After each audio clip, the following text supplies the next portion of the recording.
Yo, we're back. Raphael Rutley is here. 2-5 is here. The madness is here. What's up, America? We back. Sports Reports is ordered. We in your buildings. We in your ears. We in your speakers. What's up, Raph? Hey, good to be back. Had to take another vacation over the weekend. Went another trip up north. So yeah, I'm back to ready to talk these sports and do what we do. It's our thing. Like I said, once again, before we start, first and foremost, support to the fans. Shout out to gotta follow Twitter, Supply Ninja. I want you to shout out any of your ideas. You guys can hit us on Instagram. You can hit us on Twitter. You can hit us on Facebook. We'll start doing live shows. You guys can chime in here. Like I said, all the sports media world, that's where we get our ideas from. So we want to hear the people who like to have these debates and have these topics. So yeah, Mike, we just ready to get into it. You know what I mean? So yeah, Mike, how you feeling? Don't forget YouTube. Like us, rate us, subscribe. It's free. It's free. Just click the button. $3.99. That's right. So tonight, we're going to talk to you about OKC. When I woke up this morning, they sitting in the 10 spot. Is the over? Is the tank in the tank? What about some NIL? These coaches are wild. These coaches are hypocrites. The fans are even hypocrites. What do you want from 19-year-olds? What do you want? Then we got to talk about referees again. Getting to the topics, Fred VanVleet put us on the game. And now it's time to hold people accountable. And then finally, what's the value of a running back? Where's Austin Eckler going to end up? What about Zeke? And what do we got to get off our chest? Holla. Yeah, let's go ahead and get into it. We'll flow right into our first topic here.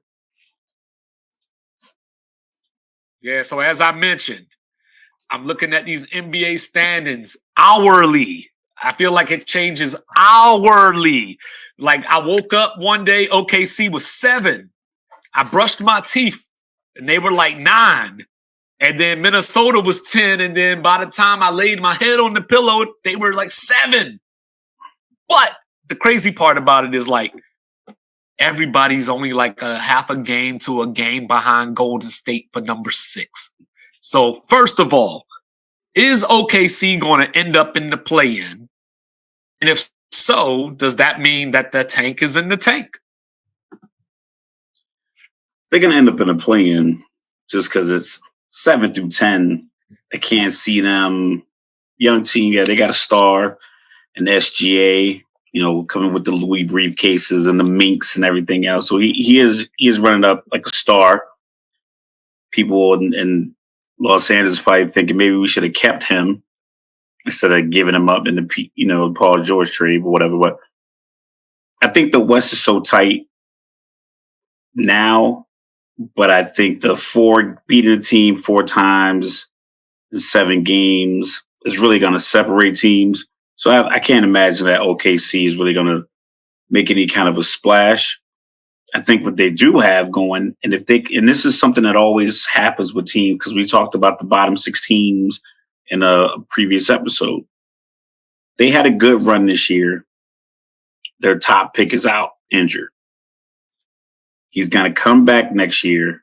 You got to keep the core happy, whatever you got to do, and see if that works. A lot of teams abandon it and just hope that, okay, well, we'll get this new guy back. We'll be good to go. We've seen Philly do it when they would draft. They had Ben Simmons. He was hurt for like a year. Then they had Embiid. He was hurt. And they made a little run. And they got some players together, but then when it was time to see if we could put them all on the court, they shipped guys off. Guys were upset with the fact they weren't winning. They were trading them. So I think it's a delicate position that OKC finds himself in. They got 2 picks in the draft next year. They got the Clippers and their own, which looking right now is going to be between 15 and 30. Both of those picks, I can't imagine, unless they lose and then get in the lottery, like you said, tank and tank. I think it's a matter of you ride out this year and have as much fun and success as possible, limited expectations post April, and then you try to bring the band back together, add in Chet Holmgren, hopefully put on a little bit of weight while he was rehabbing because he was kind of small, even at 7'2" or something, I believe his height was. He probably was like 7'2", 172. So it's like, if you put some weight on, I think they have a shot next year because the West is, I mean, right before our eyes, getting very old. A lot of these teams in the middle are getting very old. A lot of guys coming off ACLs. So, like I said, you run it out as tough as you can right now. Don't worry about the draft because you have pieces in place, and then ramp it up for next year. And Chet Holmgren, whenever you get back, stay away from LeBron James. That's stay the lesson here. Doing them games in these high school gyms. But I was looking at this, and this is part of why I support player empowerment, but there comes a limit to this because the Clippers drafted SGA for a reason. And then Kawhi was like, yo, I want Paul George. And it's like, come on, man. Like, he hurt just as much as you. SGA out here averaging 30 this season. So that would be a nice, teammate to have, I guess.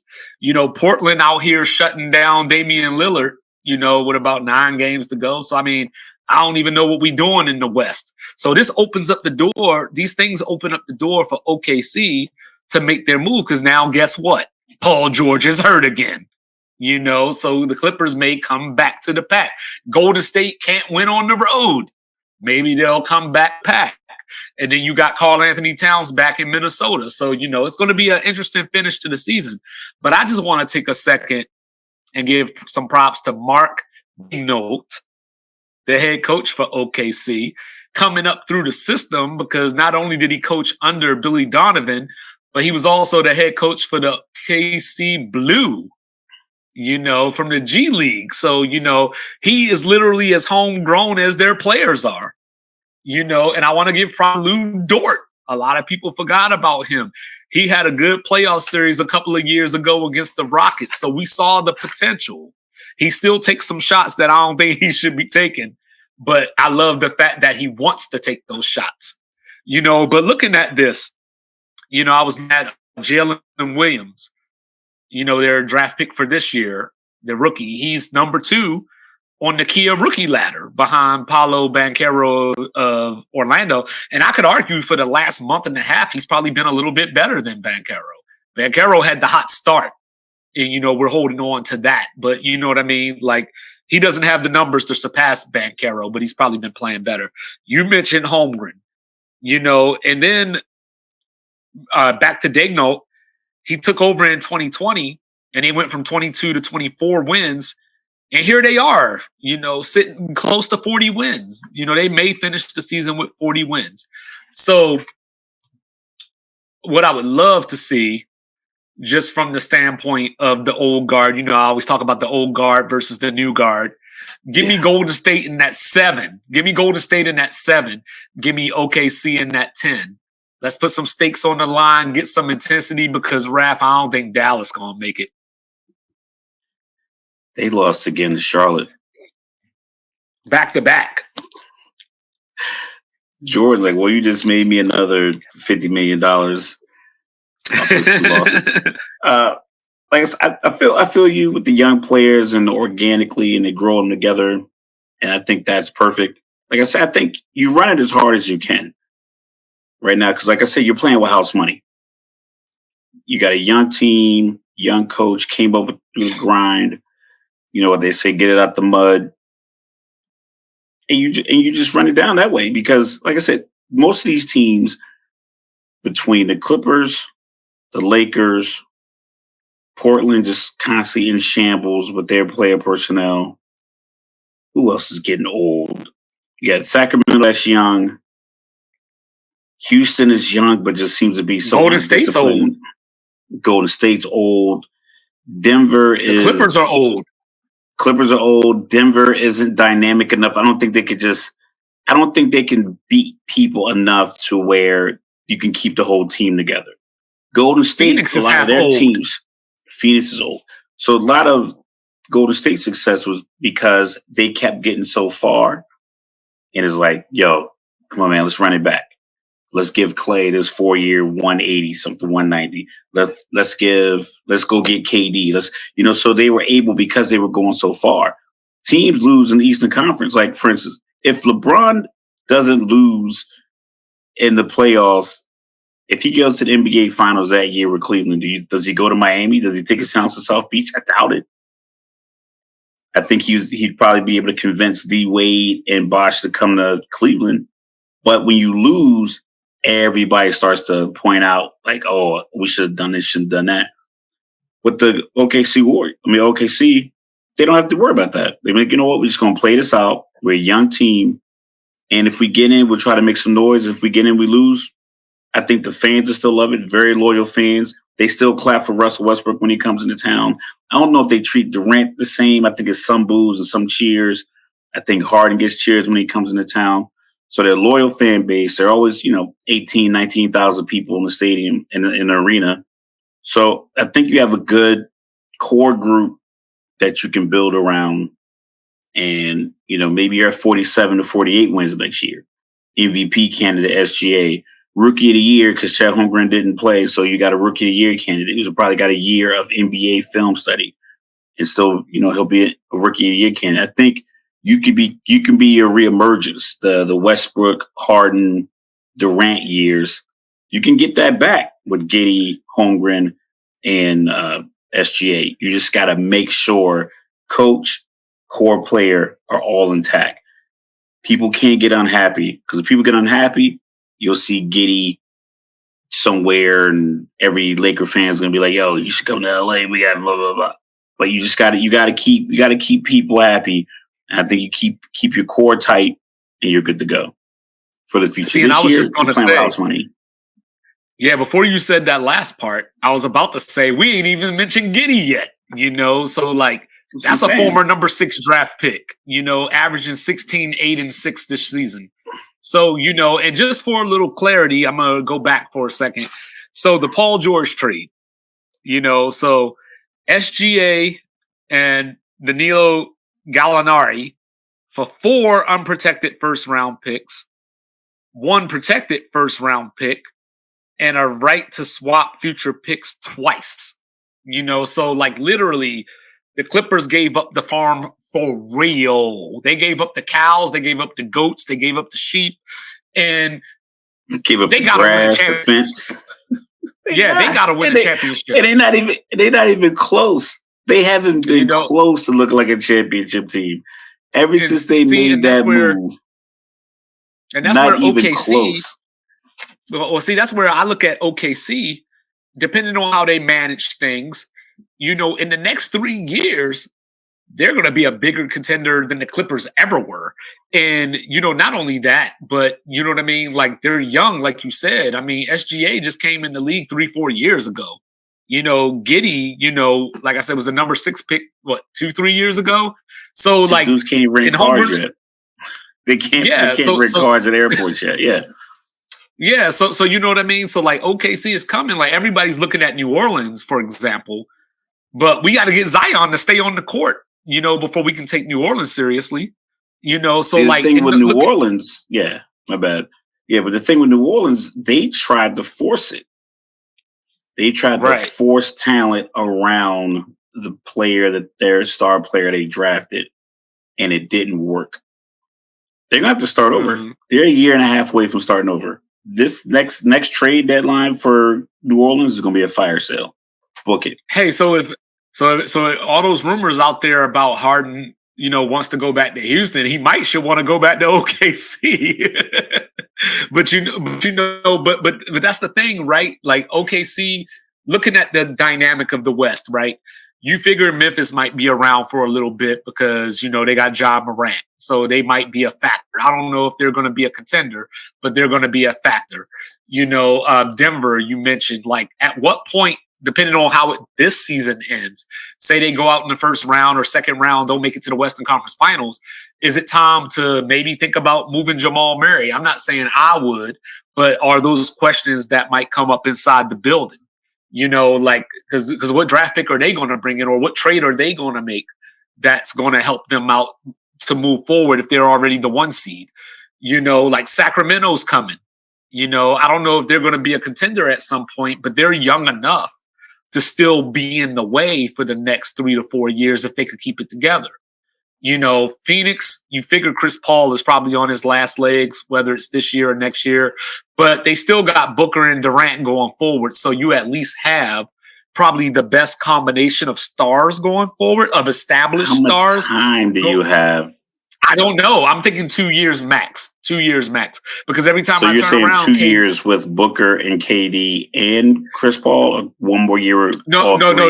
Just 2 with those two. Just 2 with those two. Okay. So you got Chris Paul done after this year.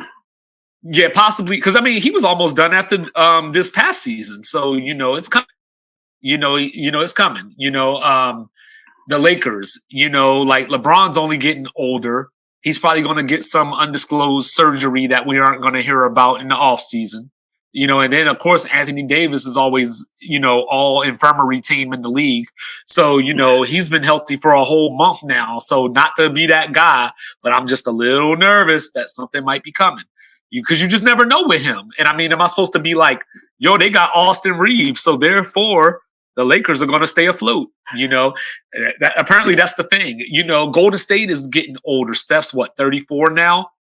Like Clay is still having games where he can hit 5-6 threes, like a little more than that at times, but the decline is coming. Draymond, he's already, triple single.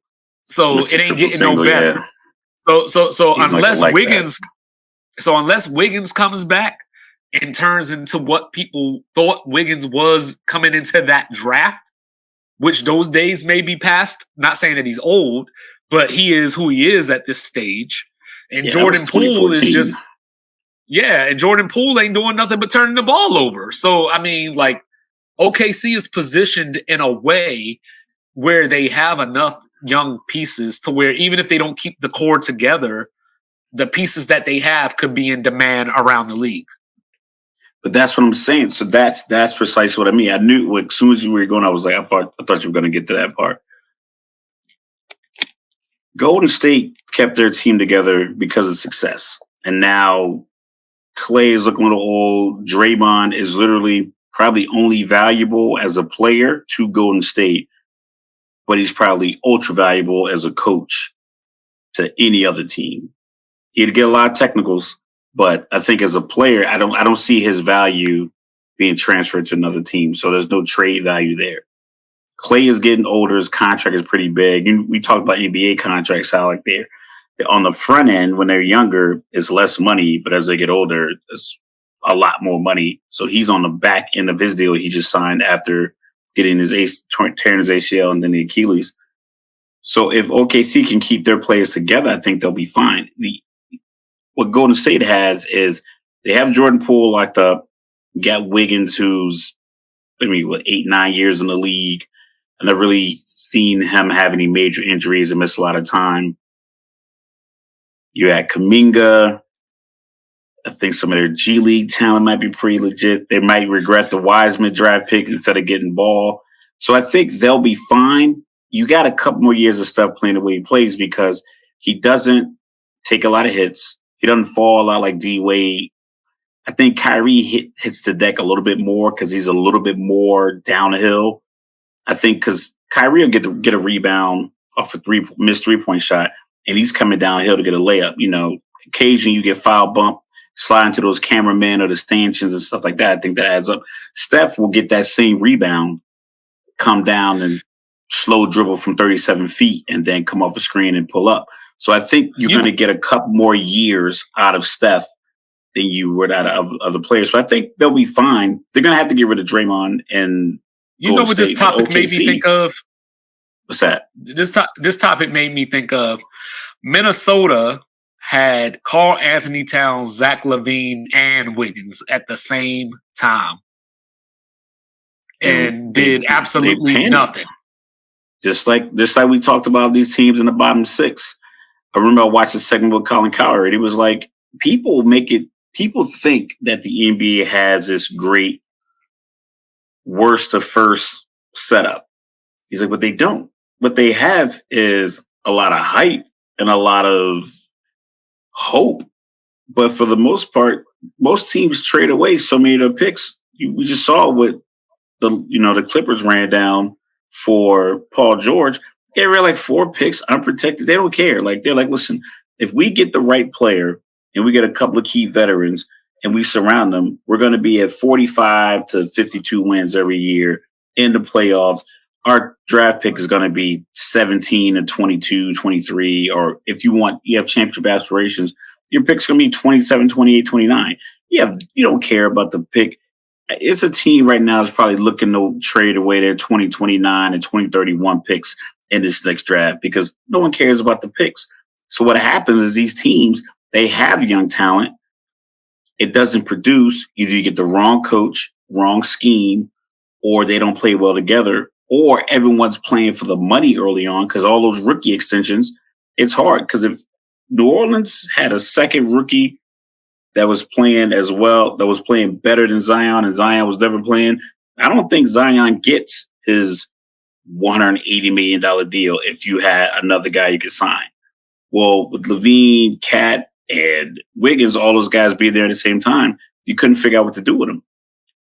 OKC, you've already seen the landscape of how this can go sideways. You did it yourself. That's one thing. So a fool has to learn a lesson somewhere. So you already messed this up once. You've seen other teams mess this up. Don't do it again. If you simply don't mess up the way you did with Durant, Harden, Westbrook, you'll have that same type of success. Western Conference Finals, maybe a finals appearance. Because if you have young talent that can just essentially just outplay the other talent, all the other talented teams in your conference are getting old. The top team in the conference, their best players are defensive liability, and they have who's about to be potentially a 3-time MVP, which then puts another level of expectation on the team. And when the team inevitably falls short because they don't have all the pieces. You don't have all the pieces. You need all the pieces to make it. Jordan needed Will Perdue to get rebounds. Even though he's not a big name, he needed Rodman to grab those rebounds. Even though, he needed Pippen to defend this other guy. He needed Phil Jackson. All of these things come together. And I think teams kind of forget, you need a whole thing to make this work. So we'll see what they do. And that's why I like OKC's position better than, say, Memphis, because Memphis has Ja Morant, but he's in that Allen Iverson, Derrick Rose mold where he's a little dude, whereas SGA's got a little bit more size on him, and plays the same position. But then when you look on Memphis's roster, they have a lot of players that excel because they play with Ja. I like Desmond Bane a lot. He's a really great shooter, could be like a Clay level shooter at some point, but I don't know if he could do that if he didn't have Ja to play off of. They got Dylan Brooks, the reincarnation of Dennis Rodman, who at some point they may have to come off of him because he's just going to sabotage it. They got Jaren Jackson Jr. I think they got Jaren Jackson Jr. They have the pieces. They just need to make it work. They got Jaren Jackson Jr., who probably, if he played more games, he would probably be my defensive player of the year, but he just didn't play enough games for me to consider him. So you got that going for you. But now Brandon Clark out for the season. I think Steven Adams is out for the season. You got Luke Kennard, who hit 10 threes the other night. 4-11 from 3. But when I look at OKC, I see the young, I feel like a lot of those dudes that I just named, they are who they are. Dylan Brooks will maybe get under people's skin, but as far as being a scorer and those type of things, he's just an old player that has probably reached his peak already. Jaren Jackson is probably still getting a little bit better, but he's often injured. Brandon Clark and all these other guys, I think they are who they are. Whereas Giddey, the sky is still the ceiling for him. we haven't even seen Holmgren yet. Lou Dort probably has maxed out or is getting close to his maxing out, but now you got Jalen Williams in there. So I think OKC still has enough players that haven't reached their apex yet. So everyone that's where just has I to feel play like their role. They have to right, accept their role, and they have to play it well and recognize that playing your role well is not because SGA gets 30 and you get 13 doesn't mean your value to the team is any less than his, because if you're a defender and you get 13, 6 or 7 rebounds, 4 or 5 assists, and you defend the other team's best player, you're preventing that guy from getting points, at least efficiently, because NBA players are going to get their points. Kevin Durant's going to get his points. Kyrie's going to get his points. Steph's going to get his points. But if you can make him go 14 for 31, frustrate him, and still get your 13 points, meanwhile, your guy, your top scorer, your best player doesn't have to be the best defender. Now he can ease his way 17 for 28 to his 39 points on a big night. You have those options. So like, I'm gonna come to you as a management, like, listen, play the point guard, get us 16, 8 assists and 6 rebounds. Run those numbers and we'll pay you to your value, not just the numbers. I think people think, oh, I'm averaging 25 and 8. I deserve 35 million a year. And it's like, well, you're getting 30, 25 and 8 on a team that's going 20 and 62. You have no value. But if you go to a team that's going 55 and 27 and you're giving them 17 and 8, a la Chris Bosh, he went to the Hall of Fame. Well, you remember we were talking about why does nobody want to be Scottie Pippen, right?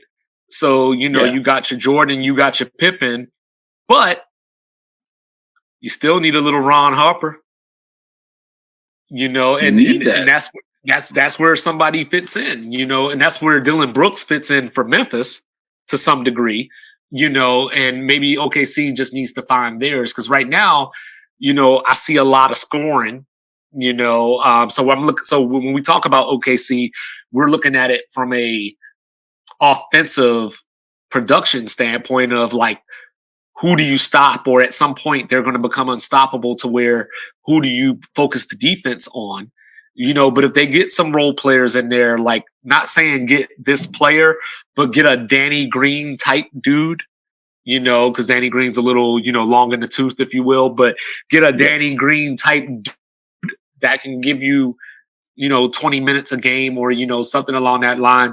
That might be the thing that they need to jump past the play-in going forward.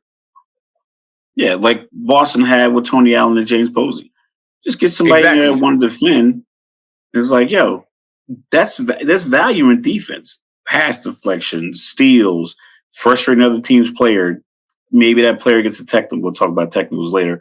But it's like all of that stuff matters. I think people are so inundated with how they look getting off the bus and the jewelry and the ring. And the jewelry that they wear, not the jewelry that they earn, that they just kind of lose focus. That Draymond's contract is like 3 years, 80 something million or something like that when he signs extension. I don't think that's he why scored I never more than understood 25 points in the last 2 years. That's why I never understood why, not to get off topic, but just real quick since you brought that up. That's why I never understood why Kawhi left Toronto. They had all them long arm dudes that was disruptive and, messing it all up. He wanted to go home. He wanted to go home. He just wanted to go to Southern California. But for me, the basketball he would have left any team. But for me, the basketball move was to stay in Toronto. So that's what I'm afraid of. So that's the one thing that OKC may have to deal with is SGA going to get too big for OKC and want to go somewhere else. That's going to be the main issue that they run into. Because I don't think the other dudes, that Dame Lillard check. And I admit I'm being a little racial, when I say this, because like Holmgren might not care and Giddey might not care or whatever, but SGA might want that market. Yeah, true. But like I said, I think it's a good story. I'm glad that the West does have like this vice grip kind of squeeze on mediocrity and like being average, because I think it's creating more competition. I think Adam Silver and the competition committee, whoever came up with the plan, I think they're low key loving the way it's all kind of playing out, because we've talked about we've talked about more teams from 7 to 10 in our conversations, or the surprise team and the Kings, than we've talked about the teams that were preseason favorites to win it all. And I think that's the whole thing, because without the play-in, I mean, you're eliminating 75% of the league from real conversation without the play-in. So I think Adam Silver, I think they got it figured out. OKC, keep your core together. Don't start trading people. Don't start firing people. Pay people that money. I'm pretty sure people wouldn't mind paying $14 for a beer if they get to keep all their players. Don't be cheap and lose out on your team. Yep. One thing I would like to get rid of is this Oh, there you go. NIL hypocrisy. See, you knew my segue was coming somehow. Like we just be linking like that. I don't even know how it works, but so like you got people like, I'm gonna turn it over to you, but just to set the mood or whatever, you got your people out here like Dabo Sweeney over at Clemens, who was talking about, I don't even know if I want to coach if we go down the NIL road, and like, you want to cash that $10 million check or whatever it is that you're getting. All these coaches try to make it sound so awful, but what makes me upset the most, and I don't know if you feel this way, but what upsets me the most is when I talk to fans and they say like, oh, this is ruining the sport. And it's like, no, the sport was ruined once you had Florida schools in the same conference with a Syracuse or somebody like that. Yeah, so shout out to Chris Rock. We'll call it out. Selective outrage. I've been saying it for years in like different conversations. If you ask someone 2 to 3 follow-up questions on why they're mad about something, they won't be able to answer you because they don't know. They just know they're mad at the thumbnail. They don't even read the article. Like someone can see this and say the hypocrisy of it all. They might think that we're talking about is hypocritical to pay the players. And then they'll go out and say, oh man, those dudes 2-5 and Raphael, and they were talking about is hypocrisy to pay the players. Like, nah, man, you gotta listen to the segment. It's not it at all. So I think people are outraged by something and they don't know why. The NIL deal is, yes, it does benefit the player. It also benefits the school, because now you're not going to get in trouble for getting that 4-star recruit his pickup truck from the dealership. You can just have him stand out there and take a couple of pictures, and he got that truck off his name and likeness. Now you have that player. So the NIL and the transfer portal and the player empowerment aspect of modern sports, they are adults. If I'm a physics major and I'm at Boston University, and one of my professors says, hey, I think you should transfer to MIT because their physics program is better than one here at Boston University. I think you might have exceeded our program. You should transfer to MIT. They get their information together. They do whatever they got to do. Now they transfer across town to MIT. No one's the wiser. They live their life. So if I'm an Alabama running back, I get recruited out of Texas. I come to Alabama. They have 2 or 3 starters who are juniors and seniors, a couple of 5-star kids that are red shirts, and I come in and I'm 9th on the depth chart. And I don't touch the field my whole first year. And now they bring in 2 or 3 more guys. I twist my ankle, and now I don't get to practice. It's like, so I've been here for 2 years. I'm supposed to just stay because I like competition? Like, no. I'm a transfer out because I still need an opportunity to play. Like, you don't get that many years to do what these guys are able to do. So they're going to take advantage of that. Because when coaches do it, and coaches do it in a little bit more of a nefarious way, because it seems like these deals, because we see how long it take a player to get a deal. We could talk about Lamar's deal. We could talk about Kirk Cousins' deal. We could talk about Derek Carr's deal. We could talk about, Tyronn Lue's deal to try to get the deal that the Lakers offered him. All of a sudden, it was like, who offers a coach a 3-year deal? it seems like all these other moves are being made to make sure coaches get squared away. Lincoln Riley was on the private jet like the night of his last game coaching Oklahoma. The night that he denied that he was going anywhere. Got on the plane. Brian Kelly was at Notre Dame. Everybody wants to go to Notre Dame. 24 gold carrot flakes in the helmet. Rudy, all of the legacy. I'm going down to Louisiana. And then he gets a quarterback from Arizona State. His fellow players, I think it went viral. I don't know if people remember the clip, Jaden Daniels. His players, his former teammates, were recording him throwing his stuff in the trash. They trash his locker, and while he's packing his stuff up, they're not even doing it subtly. They're literally trashing him in recording him when he packed up to go from Arizona State to LSU. So the coach could leave Notre Dame and go to LSU. The media didn't bash him, but yet you have players who are bashing the other guys for transferring out. Like you said, the fans. It's just that's the hypocrisy, because we could talk about the tournament, and Mike broke this down in a little pre-meeting, like to the point I didn't even realize how fluid it was. So he's going to break down these coaching moves, and you tell me, how in the hell did this happen? Write it down for him. Well, Mike. So before I even get to that, real quick. So a few episodes ago, we were talking about the Big Ten, the new Big Ten media deal. But the main problem that I have with NIL is that the schools aren't even the ones playing the players. So they still get to keep all their money. You know what I'm saying? They got businesses coming in here to drop off bags while there was one year, I want to say it was somewhere around 2016. Alabama's football team made about $800 million. They didn't pay one damn player. You know what I mean? Like, just saying. Not above the table anyway. Right, not above the table. Right. So when there's a world where coaches like Bobby Petrino, you'll love that one, where Bobby Petrino are allowed to operate in, that's a sport that's ruined.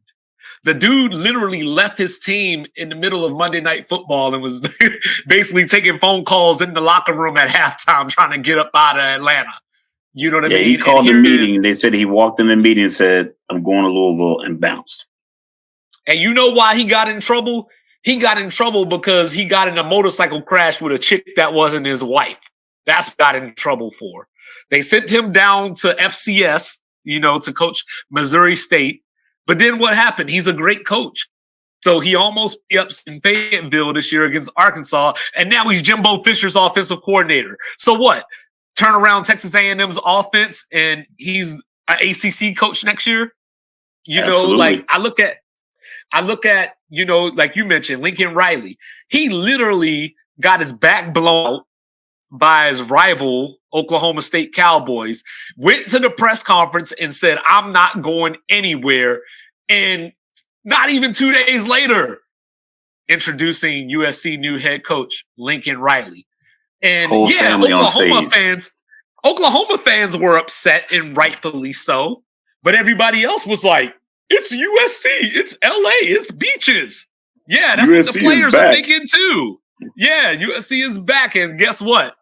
They got their backs blown out by the Utes and then went on and lost to Tulane. You know what I mean? So I don't want to hear it. Then, we were talking about primetime earlier, right? Now, granted, there's a little more nuance in his situation. But the one thing that I know about Deion, and I respect the hell out of Deion because he's one of the few older generation that's still relevant today because he knew how to market and he knew how to brand. But one thing that I know about Deion is about Deion. So how many kids went to Jackson State just to play for Coach Prime, just for him to leave and go to Colorado? He was like, hey, I'm going to stay and coach the championship game, but I'm going to bounce.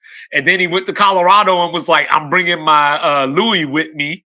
Now, if Colorado goes 8-4 this season, and then Mike Norvell down at FSU, goes 6-6, 7-5 when they got top 10 aspirations and hype going into this season, and FSU calls, Deion up, people going to say, what?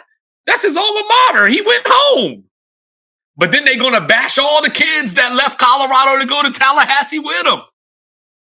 You know, like this is what I don't understand. Like I got some coworkers, right?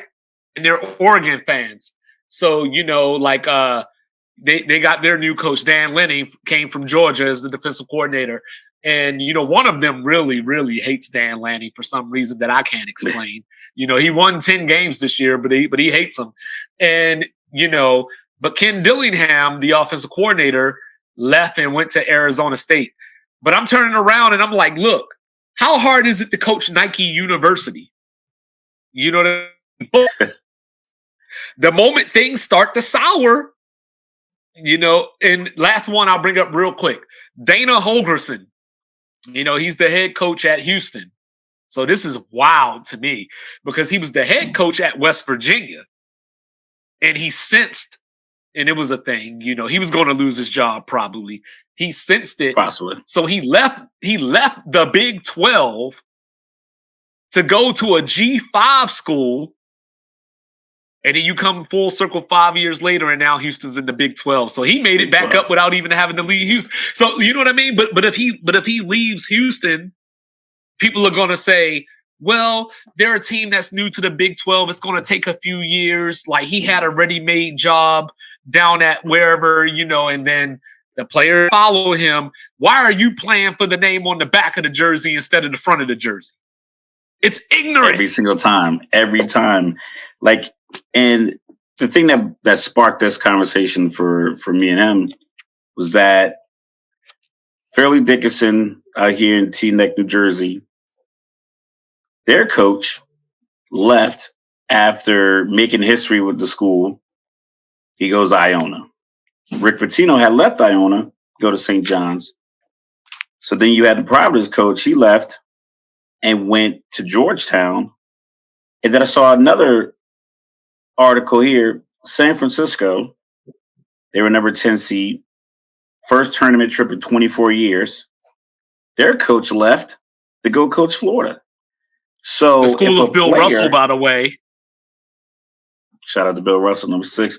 So if a player was on that team and is like, yo, I was one of our key players that led us to this tournament,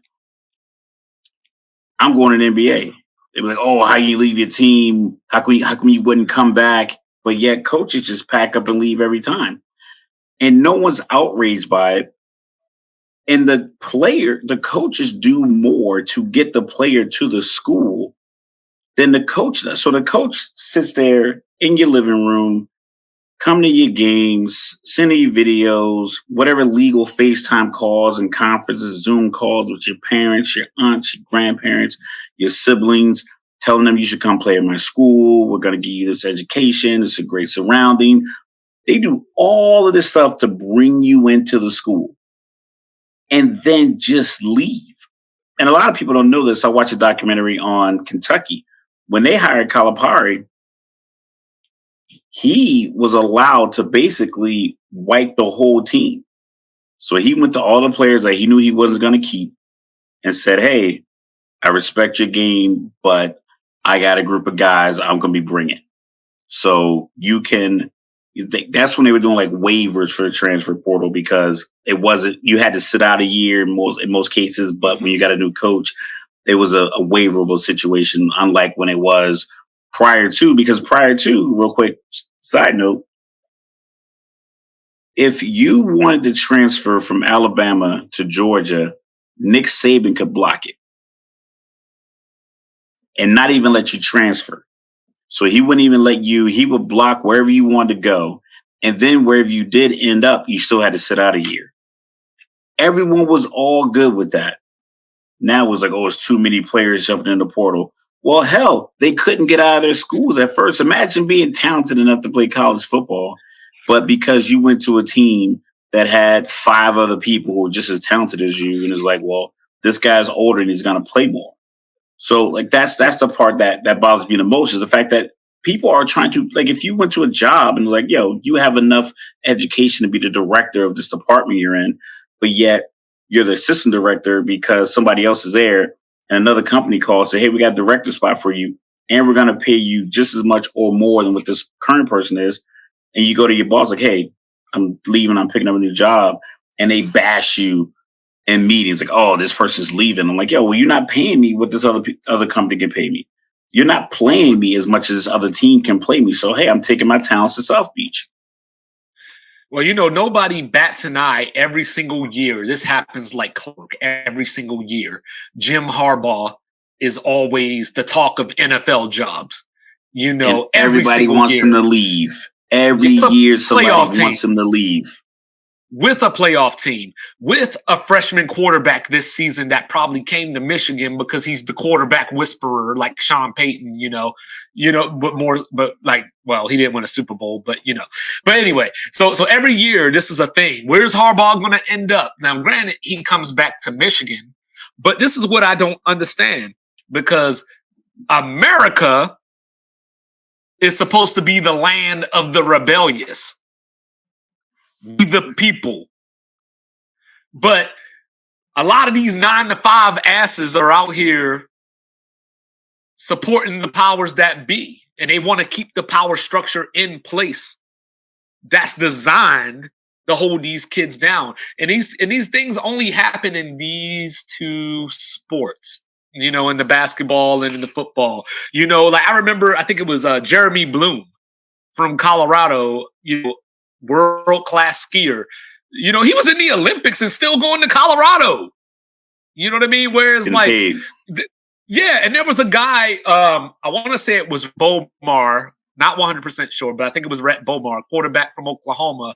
Somebody took him out to dinner and bought him lasagna. It was like a $7-8 meal. Probably took him to Olive Garden and got him the platter. You know what I mean? And it was like, yo, Oklahoma's going to be facing probation over some damn lasagna. No, he also had a truck. Well, he had a job at the dealership. Yeah, he had a job at the dealership, which would be legal today. Which is crazy to me because I look back. College basketball. Will Wade at LSU, Bill Self at Kansas. Oklahoma State had a coach involved. Chuck Person, the rifleman down at Auburn. These dudes, Rick Pitino, these dudes were getting in trouble because Adidas or whoever, was reaching out to these kids and pushing these kids to their universities or what. That's legal today. You know what I mean? Will Wade lost his job at LSU. Will Wade lost his job at LSU, and people were like, I don't even think he should coach anymore. You know what I mean? Sean Miller at Arizona, now he's back at Xavier. Same thing. So from that standpoint, it's like, I don't understand what we want. I want the players to have the same ability as the coaches. I'm not saying that I'm a fan of players going from university to university. Like JT Daniels is on his third school now. He started at USC, it might be more, went to West Virginia. Might be. From what I know, he went to USC. He went to Georgia. And then, because he was supposed to be the starter before Stetson Bennett took over, he went to West Virginia, and now he's at Rice. Look, I'm sorry, JT Daniels, but if you got to go to Rice, you're scraping the bottom of the barrel. But the point being is that I'm not necessarily a fan of that, but I support the right to be able to do that because theoretically speaking, a coach could get a job at West Virginia today, get hired by. Look at Lane Kiffin. He went to Tennessee. And then before you could blink, he played a game against Alabama where literally Alabama blocked 3 kicks in that game, 3 field goals. They lost that game. The team went 6-7. And then he went to USC. So this ain't even great coaches always that benefit from this. On top of the fact that a player literally is only risking his own playing time when they body reputation. Is the draft holding it? Are the draft people holding this against players?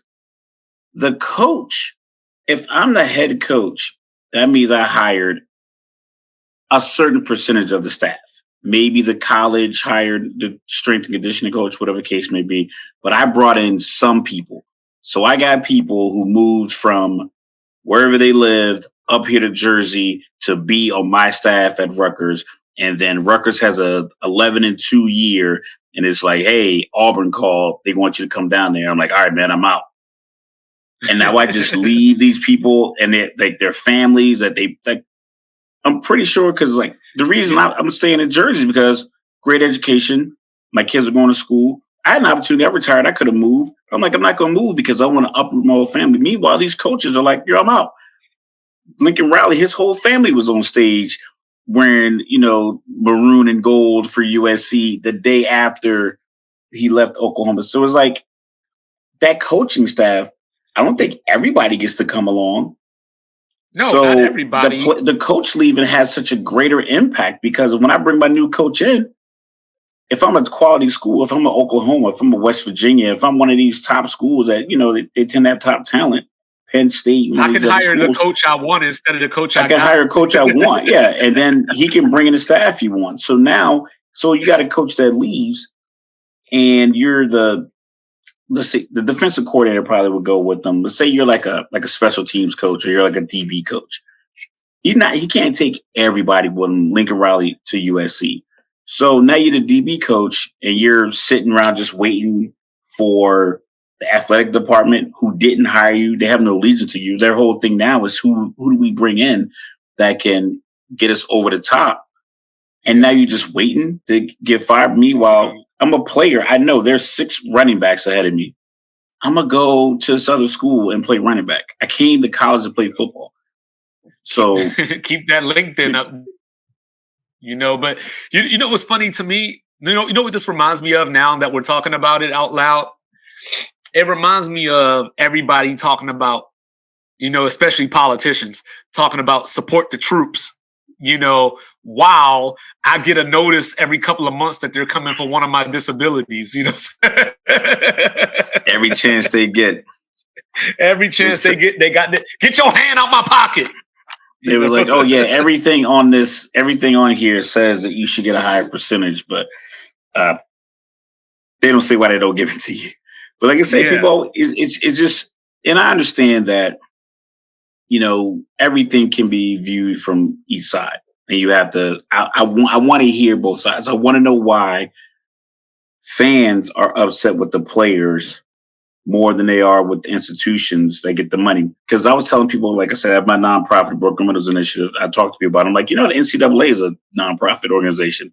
And people kind of look, I'm like, yeah, they don't have shareholders. They're a not-for-profit organization. So they get all this money, tax exemptions. Like even my little, nonprofit I started here, tax exempt. So any money I get in, I'm not paying tax on it. So imagine people are getting millions and billions of dollars, not paying taxes on it. But yet you're mad at the kid who moved from home to come to school and all he does is work out. What about this dude? Well, I got 2 more quick things, and then we can move on because I'm looking at the clock and everything. But but like this Jaden Rashada kid, 4-star recruit, tried to hold the Gators hostage for like $13 million, ended up going to Arizona State. And I'm like, hey, if somebody's willing to pay it, I can't knock the dude, but can you at least be a 5-star? But second to that, I wanted to bring up real quick. I was reading the other day, Jack Swarbrick, the athletic director at Notre Dame, does a great job. He was talking about how there needs to be a semi-pro league to funnel talent to the NFL. Jack, that's what you are. Yeah, you have the NFL. You are the minor league. Yeah, and the NFL don't gotta pay for it. You know what I'm like? Yeah. You asking the NFL to spend money through the media behind their back. That's your job. Because you know what? The moment that y'all introduced all this, the moment that y'all paid in the first place, you remember it was just not that long ago that I think it was Northwestern. Their players were trying to unionize. Yes. So all of this was coming. Like we're just here now. We have a school full of lawyers. Yeah, we have one of the best law schools in the country. We got here a lot quicker than I thought we would. And my whole thing is, the very essence of college football was lost for the fact that USC can be in the same conference as Rutgers. the essence of college football was lost from that point because saying that out loud makes no sense.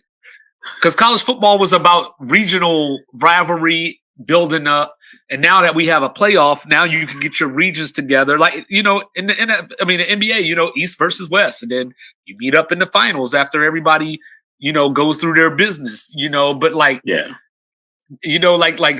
Florida State's talking about in Clemson, want to leave the ACC. Like, where they gonna go to the Big 12 so they can play Oklahoma Oklahoma's leaving now. So Oklahoma's gonna be in the same conference as Tennessee. Like, listen, I don't know. Northeast, Southwest. We already got our 4 directions. Just making 4 conferences. And like I said, I'm glad the NIL deal worked. Like I said, I have my son is 14, and I'm pretty sure at some point he's gonna, he's still playing sports. And I know when 2026, his senior year begins, he's gonna want to go to a Division I school, a Division II school, or whatever school you can, that recruits you.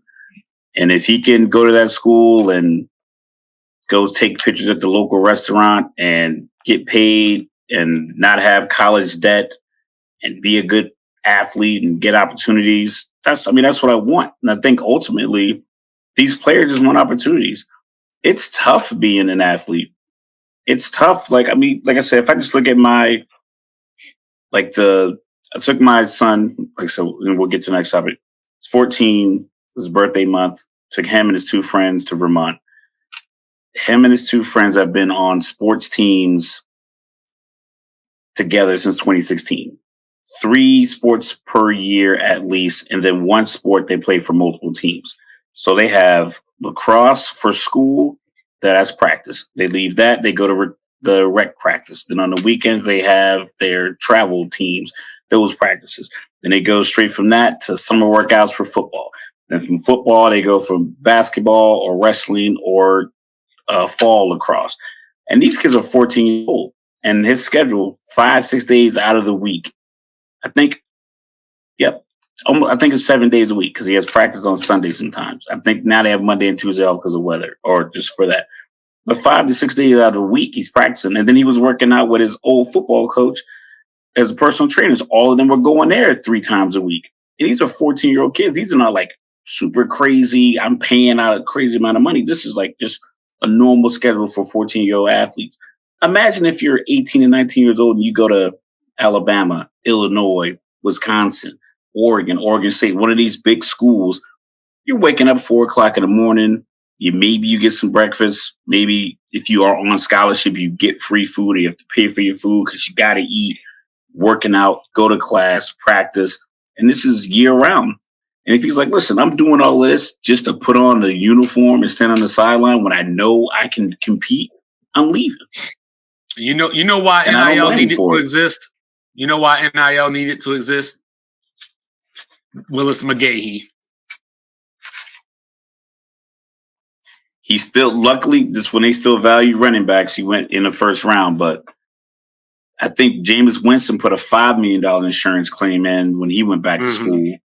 Yeah. I think Trevor Lawrence did the same thing. But that's even with that. I mean, these guys are getting $200 million contracts. So what is $5 million? Because I got hurt playing an exhibition game essentially for, my school. But like I said, I still love college football. I still love college basketball. We all going to watch it. We're going to tune in every single week. That's how they're able to get these deals. Well, one thing we don't do. People mad about this Final Four. People going to watch it. But one thing we don't want to watch are these guys. Mike, what's going on with your refs, man? So we got some conflicting reports, right? So a little while ago, Fred VanVleet, after a game against the Clippers, came out, went on a tirade, wearing a Mr. Rogers sweater, and he was upset and, called out Ben Taylor specifically. And because he thinks Ben Taylor has a personal vendetta against him because Ben Taylor has reffed 6 games as of that press conference that Fred VanVleet played in, and he's got 4 texts in those 6 games, including 2 in the game mentioned against the Clippers in a different game that he got ejected from.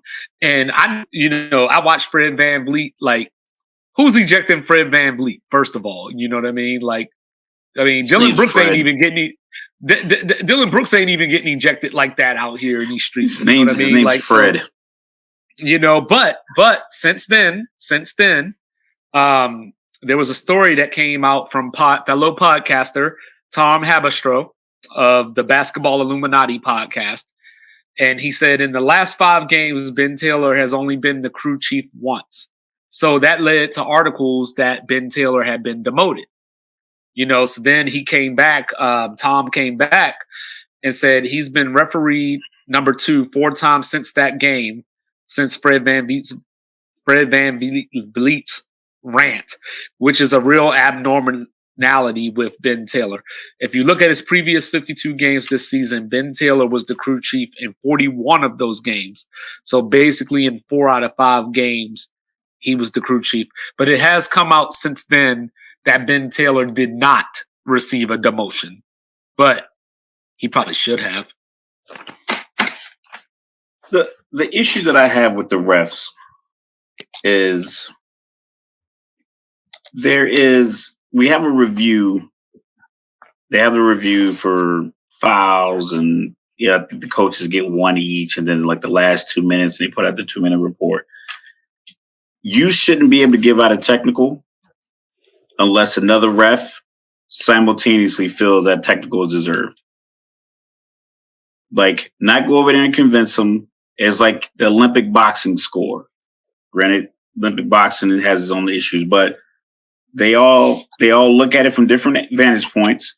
And if they all agree that's a punch and it counts, they all have to hit that button within the same amount of time of each other to show that, hey, that counts.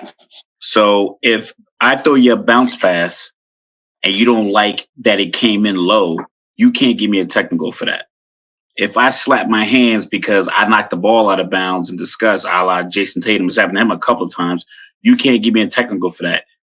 If I'm Draymond Green and I'm yelling at my own teammate to get back in transition defense, you can't give me a technical for that. And then after you give me the technical, you can't wait for the NBA to rescind it the next day. You are supposed to be an adult managing a basketball game. You should be able to go to your other refs or even that guy's head coach and say, hey, this was going on, or this is what I thought. I was wrong. Hey, my bad. I'll take that tech off, because it's costing guys money. Everybody doesn't have Kyrie Irving $90,000 a game money. Everybody doesn't get Dame Lillard's check. Some guys who are working the hardest, who are going to be the mostly riled up, aren't getting that kind of money. Yes, I'm not saying these guys are poor, but these technicals, they add up. Because Rasheed Wallace, he was on the podcast with All the Smoke podcast, and he said back in the day, the fines were like $500 for a technical. He was like, now with the Sheed rules, it's like an escalation. 1 through 5 is this much, 5 through 10, so forth and so on. But like, there's some kind of escalation. That's not exact, but like, there's an escalation. And when you get to 16, you're suspended. And then each one after that costs you more money, so forth and so on. But if you get a bunch of BS ones for like, damn, what? I'm mad at myself. Or, like JJ Redick got one because he threw like a bounce pass that like curved around and he got a technical for it. It was like, so you giving these guys technical for bounce pass, for cussing, or whatever the case may be. Is like, if you give too many, you only get 10 of those a year. Because if you keep giving out technical, somebody cuss at you, you're too sensitive, and we need to reevaluate. Did you need to be on the basketball court? You got people out here playing with that level of intensity, and you want them just to shut it down because you called a bad call on them. Because they act like refs don't make bad calls. They do a 2-minute report for every game. So you're out here acting as if you're not messing up, and I get pissed off at you early in the game for missing a foul call. But then I get pissed off later, you're going to give me a technical. And now you kicking me out of the game, changing the balance of the game. And we can talk about referees having that impact. What Fred was saying, like, listen, people didn't come here to see the refs. I shouldn't know your name, Joey Crawford. I shouldn't know your name, Scott Foster. I shouldn't know your name, Tim Donaghy. Like, your names shouldn't be, you're not wearing them on your jerseys. You wear striped shirts, you blow whistles. Like, I should know who you are. And even Kawhi, there was a couple of games ago where Kawhi got a tech. Terrence Mann followed up and said something, got ejected, and then after the game, Kawhi, I guess, said that the ref approached him at the start of the second half and was like, yo, my bad. Like, I shouldn't have gave you that tech, or I don't know if that's true or not, but that's what Kawhi said. So, he gave Terrence Mann 2 for that. I saw that clip. Yeah, it threw him out. He gave out 3 technicals. He gave out 3 technical fouls. On the one play. On one play. Yeah, in about 10 seconds. When the foul occurred. Like, he missed the foul call. That's Patrick Mahomes' level of completions right there. And you missed the foul call, that's where, give out 3 techs. And that's where, like, so the NBA, me, we've had this conversation for years. People only focus on these calls when it's a bad call, all that stuff. I focus on it just for the fact that you can tell me that superstar calls exist. So you mean to tell me that I'm guarding this dude, LeBron James or Kawhi Leonard or Giannis or Jokic, or maybe not Jokic, and Embiid, and they averaging 31 points a game or something like that. So it's already hard to stop them. It's already hard to stop them. And then, they smacking me, LeBron throwing his shoulder into my jaw, saying like Embiid is slapping me up. You know what I mean? But if I get close to them, don't even like put my hands out, but if I just get close to them, I get a whistle and I'm supposed to be okay with that. Like, it's already hard enough to stop this dude and you just gave him 12 free throws. So that's edge emotionally because this dude is beating me, literally physically hitting me with his body. You call a foul on me and expect me to be like, you know what, you're right. No, I'm like, what the fuck? And that's what bothers me because we had this conversation about we had this conversation about the Cavs and Warriors where the comeback happened, the 3-1 comeback, where you know what I mean. I'm not saying that the refs stole the series or anything like that because Golden State had their opportunities to win that series, but there were just times that I just felt momentum shifts were stopped. Like for example. The game, I think it was game 6 where Steph threw the mouthpiece. Cleveland came out and shot like 21 free throws in the first quarter. And then as the game went on, Golden State, because they're Golden State, they would make these runs and cut down a 19-point lead down to like 8. And then all of a sudden the fouls would start all over again. And that's what made Steph throw the mouthpiece.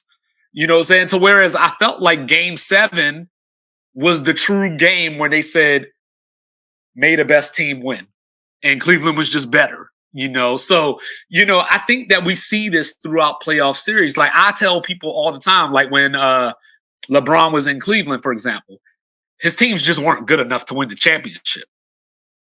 But I always told like my buddies, because they would always tell me every year the Cavs were going to win the title, and I told them, I said, hey, if Cleveland is playing against Milwaukee, might not matter if they're playing against Derrick Rose. This might not matter if they're playing against Dwayne Wade or another superstar. But if they're playing against like Milwaukee's got to be 8. Milwaukee's got to be 8 to 10 points better because if that game is anywhere within, reach, there's going to be a call or two that we can look back at and say why they call that. Duke Blue Devils, same thing. Like NCAA tournament, I've seen it. Teams go on these runs, cut Duke's lead down to 4, and then all of a sudden you get back-to-back offensive fouls. So I'm not saying that the refs straight up go into the game with an agenda that says this team is going to win tonight. But I do think, and we hear it right now, nobody wants to watch Florida Atlantic. Nobody wants to watch Miami or whatever. Like, if the refs had a chance to make some calls, they may have, because it is a business at the end of the day. So the problem is that the NBA and Adam Silver, they act oblivious. They try to, little boy us and say, well, hey, the refs are human and they make mistakes. That's fine. We understand that. Nobody's saying that this ref made a bad call, so he should lose his job. But nobody said 8K cameras. It's 18 cameras around the basketball, around the hoop, just a hoop. Nobody 18 different Nobody said that for the fact that this one referee only called 1 out of the 16 times that Ja Morant that he shouldn't be in the playoffs, that he shouldn't get to ref the playoffs. We're just saying hold them accountable. If we're going to hold these players accountable by attacking their wallets, I'm not even saying that you got to find the refs and make it public, but there should be something in place to where we can get a better feeling as the consumer that these refs are being addressed. It should be an emotional tax on the referees. Like, listen, yeah, I mean, you can't just be giving out these technical fouls because you get upset with a player.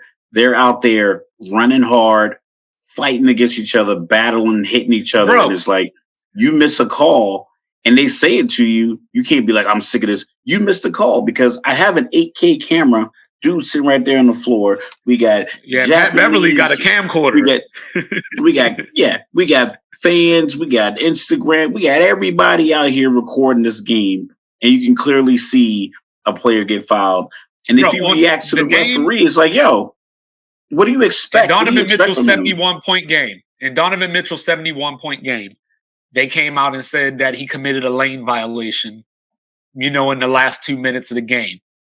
There was a game last week that the last 2-minute report came out and Donovan Mitchell had a lane violation. Now, I don't know if it was the same crew or anything like that, but for the fact that the last two, so that's why, like, for me, I don't even want the last 2-minute report anymore, because all it does is piss me off. You ain't going to go replay it. You ain't going to, like, LeBron jumping on the ground and that thing's going to be, like, on highlight ever. But you ain't going to give LeBron possession and say, But you ain't gonna say, you know what, Lakers, we got that wrong. Like, let's just come back shoot a free throw real quick. Come back to Boston, shoot this free throw, and we'll see what the score is gonna be. Like, no, you're not gonna. It's like, and it does impact referees because only certain graded ones get to make it to the finals, and I understand that piece to it. The problem is you're allowing a problem that you have all season long. Problem might be a stretch, an issue that you have that's ongoing all season long. And you only really address it in the playoffs by saying, okay, you 16 referees were the best, whatever the arbitrary number is that they have set. You 16 guys were the best, so you're going to ref the finals or whatever the case may be. What's Instead funny? of looking at the fact that, like, yo, hey, come down my off. When you bring these referees, any referee that's giving out a technical because he got a bounce pass or a pass didn't go straight to his hand, I need you to come sit down in the meeting with me, Adam Silver, and explain to me why you felt like the enterprise that I'm running that requires that I put asses in seats and people pay this money for these courtside seats. They want to see Trae Young in the game. If he commits a foul, if he gets into your shit, if he's abrasive with you, okay, give him a technical. But if you piss him off and he throws you a bounce pass that you don't like, you don't get to ruin my product because you get emotional. The bounce pass didn't hurt you. You've seen it coming. There's 15 ball boys around the arena that get you another one if you need another basketball, and it was going into a timeout. It's like, listen, you need to leave your emotion at the door. You need to be the managers of this process. You can't be walking over to the bench, giving guys technicals and throwing them out of the game. You know he's going to say something to you. You gave him a technical. You cost him money. Whatever that number is, whether it's $5,000, $1,000, you literally cost this man money that he shouldn't have to spend because you gave him a technical, and then you follow him to the bench, and then you give him another one, throw him out the game. It's like somebody has to be held accountable for that part of the behavior, like the double technical that Terrence Mann got. You know he's pissed off. You just gave him a technical. You just missed a foul call on his best player, the leader of his team, in a March basketball game. He looked at him. You gave him a technical. He's like, yo, you missed the call. What the fuck? You give him 2 technicals and kick him out of the game. Like, what are you expecting in that moment? So that's something. So you have this problem that goes all year because I don't like the emotional reactions. Or like I think in certain environments you need to act accordingly. Like, don't come in here emotional. So what's funny is people were getting mad. I brought up the LeBron thing. People were getting mad and saying, like, the refs cost the Lakers 3 games. And, and then, of course, my retort was like, Well, the Bulls lost 3 games that are in the last 2-minute report too, but nobody cares because it's the Bulls. But then, like, I was reading this week that the Lakers have like the biggest free throw disparity in the league as far as getting free throws. And because they don't shoot they don't shoot the three ball well, so they got to go to the lane. And what was it the other night? I think they outshot Phoenix 46-24 or something like that. Yeah, Monty Williams. Monty Williams is the most level-headed dude ever. He got pissed. Yeah, and that's what I'm saying. So if Dylan Brooks is getting texts, okay. If Draymond Green is getting texts, okay.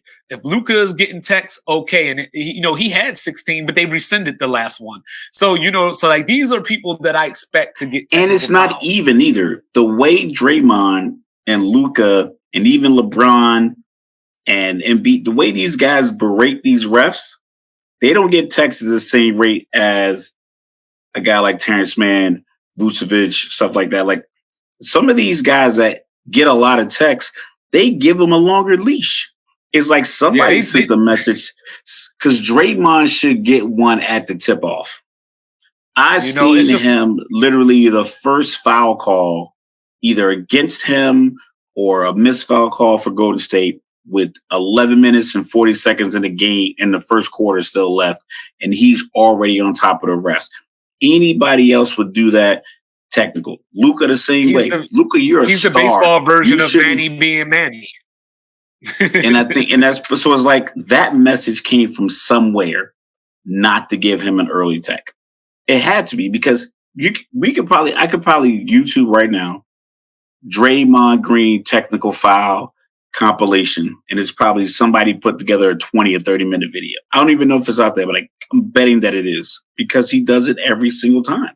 And I'm not saying he should get a tech every time, but he gets a very long leash for someone who gets a lot of technical. So it doesn't even make any sense the way they handle him. And he was one of the pioneers of this because he gave Rashid the tech for staring at him and then said he was trying to intimidate me.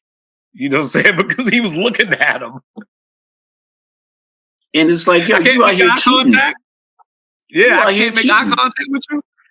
I love how he out here giving technicals talking about he's trying to uphold the law. You out there cheating.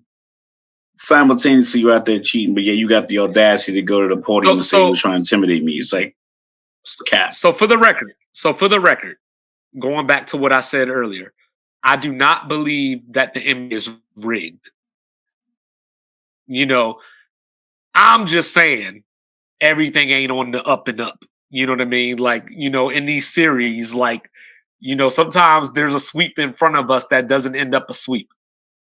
It just happens that way. I'm not saying that I'm not saying that game 1, they sit down and say, hey, you know what? Golden State just going to have to beat Denver in 5 games. I'm not saying they do that. I would believe it if we think back to the 2018 game 1 when they changed the Durant block charge call on LeBron. Right. So that's how I know it's not rigged. Right. Because you like when I saw that, I was like, he was a whole foot outside. He was a whole foot outside of the restricted area. But that's the thing is like getting all this stuff wrong is fine.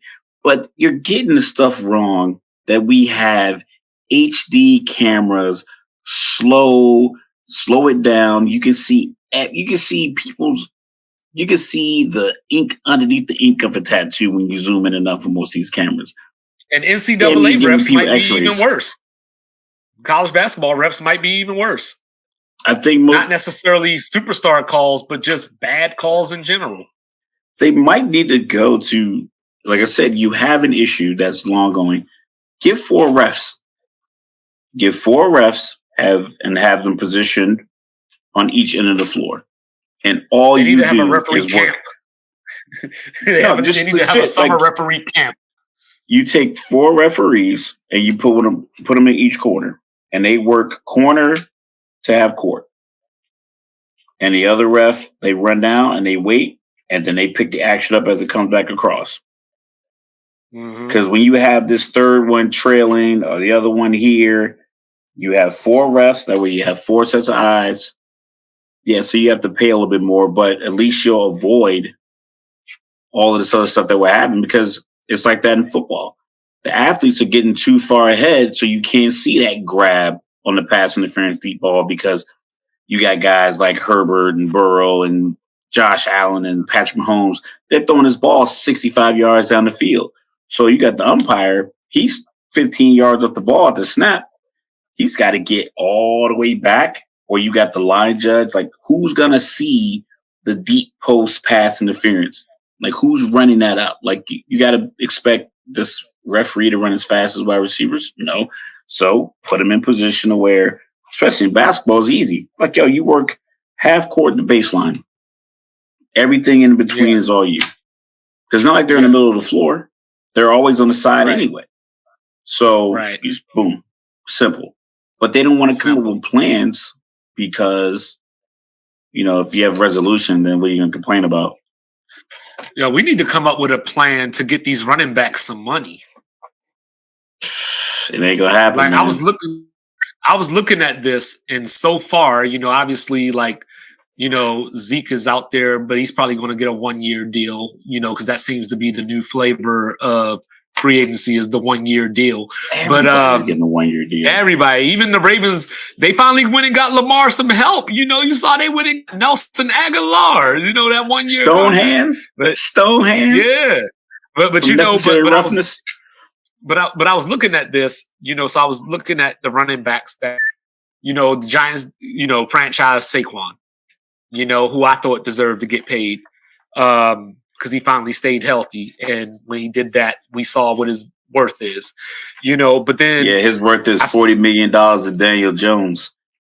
Yeah, and I saw that out of the traditional contracts that didn't involve a franchise tag, Miles Sanders was the one who got a multi-year contract, and it was 4 years, $25 million.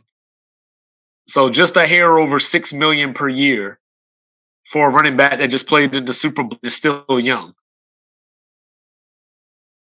So that led me to wonder, where's Austin Eckler going to end up, and what kind of contract is he going to get? He just signed 4-year, $24 million. I think like 13.1 is guaranteed. So he's due like doing 6.5. Yeah. He's due like 6.5. But that's the thing. He has a couple of 400 or 500-yard seasons and then back-to-back 900-yard seasons, not thousands. A lot of touchdowns, a lot of touches. Yeah. I think he's probably better off just trying to renegotiate his contract and maybe get it down to 2 years, $16 million guaranteed, and take 8 and just do these incremental deals. Because you're not going to get, unfortunately, because NFLPA it's basically ignored the running back, didn't put them as priority because the position is one of the toughest positions on the field. You get hit the most. If you're not running the ball, you're pass blocking, you're chipping the defensive end, you're picking up a blitzing linebacker, you're picking up a blitzing safety. So even in between the times you're catching these screen passes or taking the handoffs, you're taking on somebody running at full speed that's comparable in size, 230, 240 pounds. Mm-hmm. So you're out there just picking these hits up. And as soon as you get injured, they want to just cast you off. Their contracts need to be better protected. It needs to be like a bit like a floor for the contract you can get as a running back with X amount of years. Like you got to pay Saquon at least $14 million because he's played this many years. Something along those lines. Because other than that, Miles Sanders had to take the 4 years, $25 million. Because it's not like someone's going to come through like, listen, man, we'll give you 4 years, $30 million. Like, because I don't need to give you $30 million per the mental construct that people have put on running backs now. Like, I don't need to pay you. Meanwhile, having a run game was a difference in the Super Bowl because the Eagles ran the ball and held it for a long time because of the way they ran the ball. the MVP, Kansas City Chiefs quarterback, only had like 180 yards passing because they were running the ball effectively. Philly's running the ball, keeping him off the field.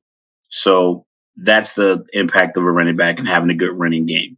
And then Kansas City's not panicking because they're giving the ball to Isaiah Pacheco. Shout out to Millville, New Jersey.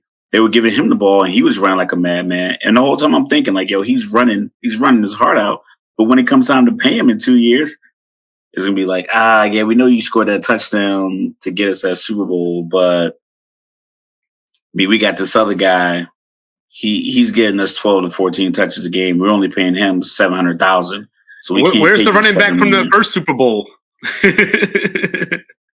He went to Atlanta, and I think he might be in Dallas.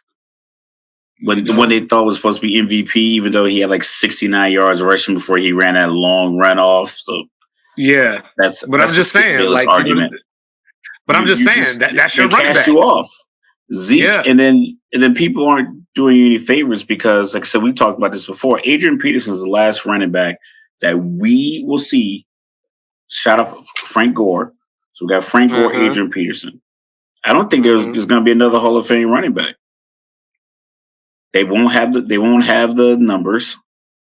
Like what are we looking at? Who's Derrick rushing Henry? For over? Who's going to? You got to give me 14,000 yards.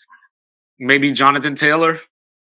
You got to give me 14,000 yards. When is Indy what is Indy going to do when it comes time to pay Jonathan Taylor? They're not going to pay him.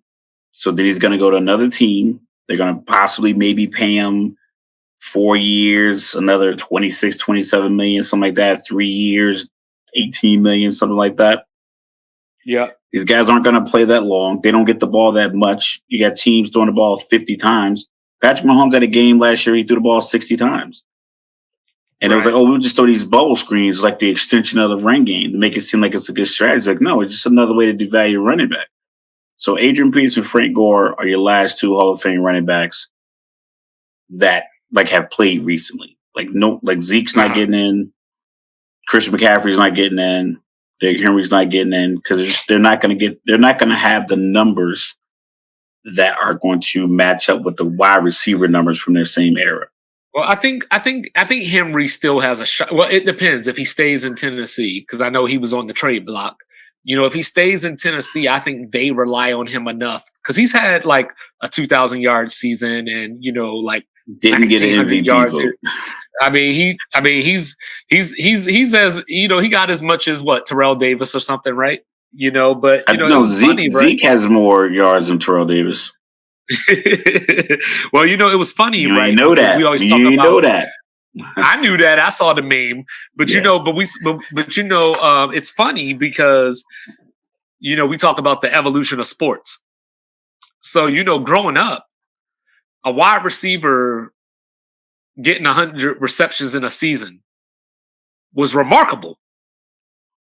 Now people like Antonio Brown was getting like 160 and all that kind of stuff. But Austin Eckler got 107 receptions this past season.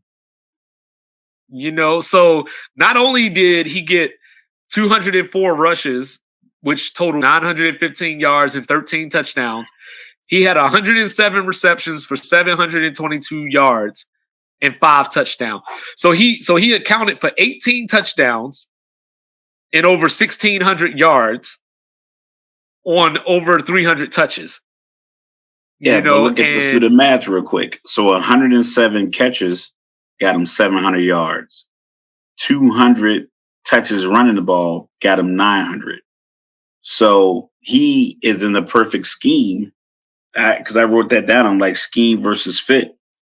Right, you have to go somewhere else where they rely on one back to do both of those things. Most teams don't. Like most even like, if we look at Kansas City, they'll bring in McKinnon, Pacheco, and Edwards-Helaire, and I think they brought in like another guy every once in a while, like another young like bruiser running back. So they would run like 4 guys out there. So the defense, maybe they'll see McKinnon and think it's definitely going to be a pass. So they might mix up there. But for the most part, McKinnon was your receiving back. Pacheco he was catching a screen, but he was more your power back Edwards-Helaire it was like a combo back. And then you had like this other, like I forgot what the guy's name. I think it might have been number 34. I don't want to be wrong. But so they use 4 guys. See, Eckler, yeah, they use him that way. But if you go to another team, do they have an offense for like that? Mm-hmm. And I don't. And so then like I said, they throw the ball 55 times a game. You could do that when you throw it that much. So I was trying to look at this, because I like to do the whole like this is where he could end up, So, one of the teams that I looked at was New England, just from the standpoint of playing that Kevin Falk type role, that they haven't had in a while in that way. So, but they were like the team. That was it. Like, because I looked at Denver, but they're not going to trade them within the division. Detroit picked up a running back, so they don't need him now. And I looked at Houston, but they just recently picked up a running back. So literally for me, it's down to the Patriots. That's like the only spot that he could end up. But even with that, the Patriots aren't going to throw him the ball that much. Right. So and they also have either he's going to run it. Yeah. Either they're going to run it or they're going to throw it to you. But you're not going to be the feature back for 2 different offensive concepts. Actually, you know what? I did have one more team because I was looking at Zeke and they were saying that Zeke is probably between the Jets, the Bengals, and the third team is escaping me right now. But when I was looking at this, I said, well, maybe Austin Eckler can go to Cincinnati if Joe Mixon ends up being a casualty, but I don't see why Cincinnati would do that because they're getting rid of Mixon. If they were to get rid of Mixon, it would be because of cap reasons anyway. So you're not trying to bring in another dude that's going to take away from that. But I was thinking that if, they could, Chargers could possibly use Zeke because I was looking at their running back roster of Joshua Kelly and Isaiah Spiller. Like they probably need another running back if Eckler was to leave. So I could see Zeke fitting there because he's been catching a lot more lately. But then if Cincinnati let Mixon go, I had a bet. I had a under Kellen Moore, and I think Kellen Moore went to the Chargers, right? Yes, he's the offensive coordinator. Yep. Okay, so here we go. Austin Eckler's numbers his catches will drop 50% next year. I had a bet. I'm not condoning gambling. Zeke over under 11.5 receiving yards. He got 9. He had 2 catches for 9 yards. And I think Cooper Rush might have been the quarterback. So I'm like, check it down. I'm like, just check it down. That's an easy play call for Kellen Moore. And I'm like, they didn't do it. So Eckler's probably looking at that. I think Pollard might have had some catches, maybe not 100. Because Kellen Moore's offensive scheme is trash can. So I think you see that. Samaje Perine is out there. Yeah, Samaje Perine. He was the backup to Mixon, right? No, but I know. But I'm thinking of backs that if Eckler were to go, that's somebody they could bring in and keep their doing because I don't think this Isaiah Spiller and Joshua Kelly, I don't think that's the thing, So like they're going to need to replace him. But but you also got Bijan Robinson in this draft, and people are like, you don't draft a running back in the first round anymore. And I'm like, to hell with what you're saying. I'm taking Bijan Robinson and I'm taking Jahmyr Gibbs from Alabama. Like you take the those talent. two. You take the talent no matter what they do. You take the talent. Yeah, so Philly's at number 10. When it comes down to it, like you don't need it. So Philly's at number 10. So I was thinking that maybe they trade down and grab Bijan Robinson. Somebody has to take Bijan Robinson because he's too damn good for somebody not to take. And that's where it gets back to the value of a run. Well, that's where you get back to the value Baltimore take them, and then it'll be a team with a terrible offense that'll take a running back and then wants to be like, yup, see, that's why you don't take a running back in the first round. Unless they let them slip to like these guys are going to be on the rookie scale. Yeah, and that's the thing. These guys are going to be on the rookie scale. So, you know what I mean? You're going to grab them because they have the value now and then discard them once you're done beating them up. I think first round, I could be wrong, but I think if we do a little rudimentary research, your first round picks seem to be outstanding athletes or quarterbacks that can help your passing game, or edge rushers that can help your edge rushers and corners. Even wide receivers aren't really going in the first round because I think they're looking at like, okay, well, I'm gonna just get the best tackle available, and I'm gonna get my Right. quarterback an extra second. Yeah, so like this draft, I think has some good running backs that can be grabbed later. There's Chase Brown from Illinois. There's Bigsby from Auburn. So like, there's running backs that can be had that can be grabbed in the third round, or maybe a little bit later than that. But I'm just here to say somebody needs to draft Bijan Robinson. And especially like somebody like Minnesota, depending on what happens with Dalvin Cook.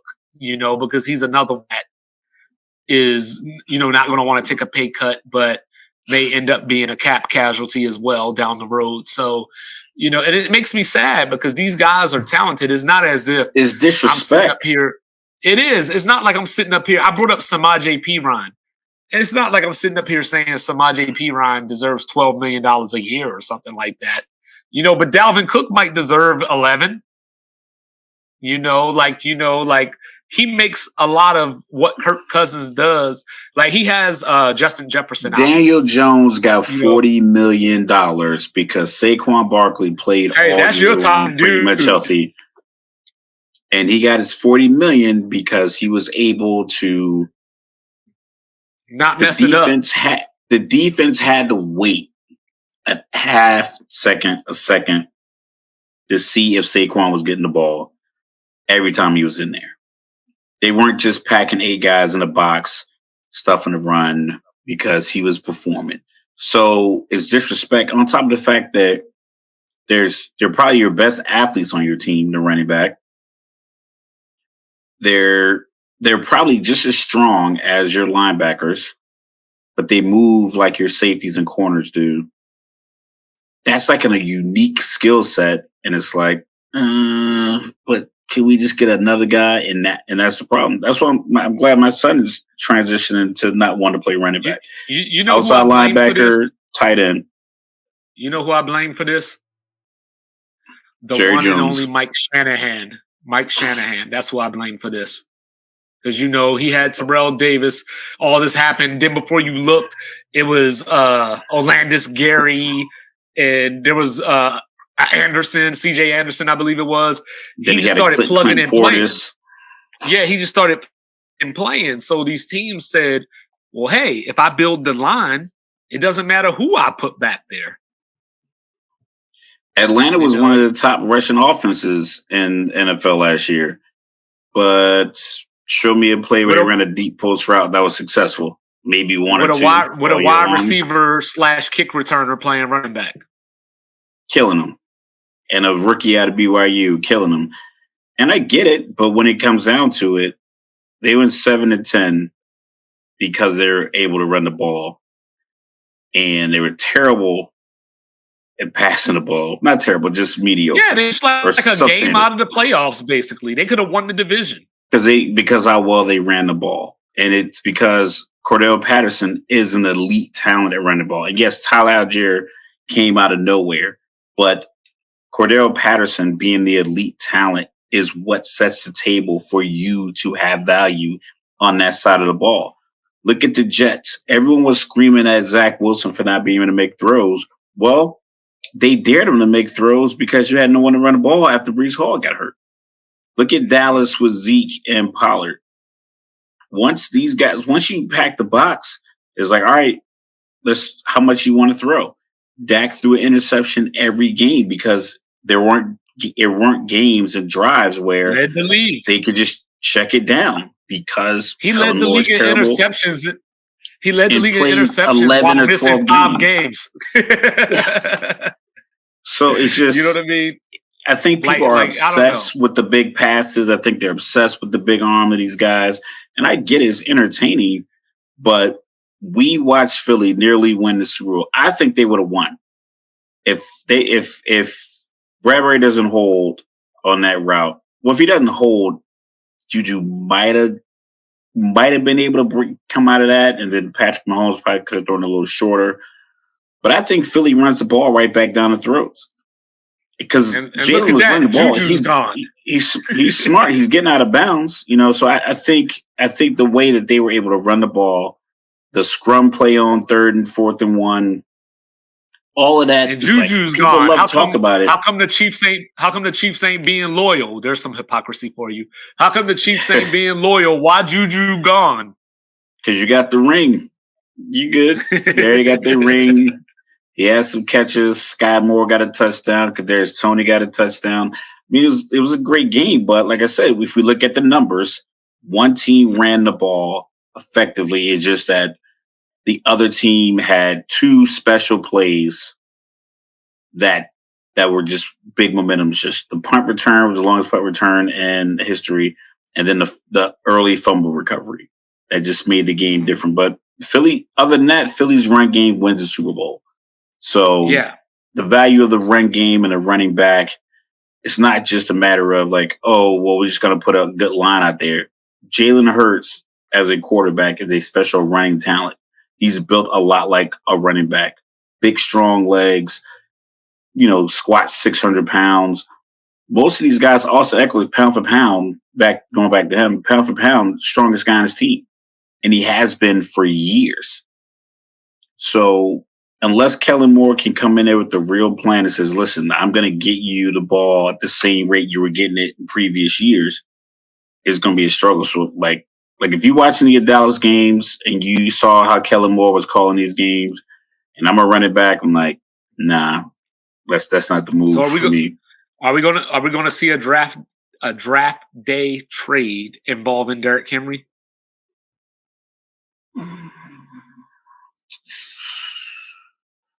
I don't know, because are they keeping Tannehill? Are they keeping Vrabel? Are they running with if they're going to run? They're definitely keeping Vrabel. He would have been gone by now. Yeah, man, you never know. These owners go to these meetings, and the meeting's over now. All of a sudden, they hear somebody else is available through the grapevine, nepotism, or whatever the case may be. Hey, Vrabel going to be at Ohio State once Ryan Day get his pants pulled down again. If I'm Tennessee and if I'm Derrick Henry, I'm like, yo, trade me. Send me like Buffalo picked up someone, right? Yes. I remember that was. I'd say. Let's see. Keep talking. I got you. I'd say Derrick Henry, because I don't think Tennessee really makes moves. I mean, they did trade AJ Brown on draft night for a 1st-round pick. Who's giving up a 1st-round pick for Derrick Henry? Yeah, Buffalo picked up Damian Harris from the Patriots. Yeah, see, they should have went after Eckler. Well, they probably can get Damian Harris for what, $4.5 million, 1 year, $4 million, 1 year, 3.5, something like that.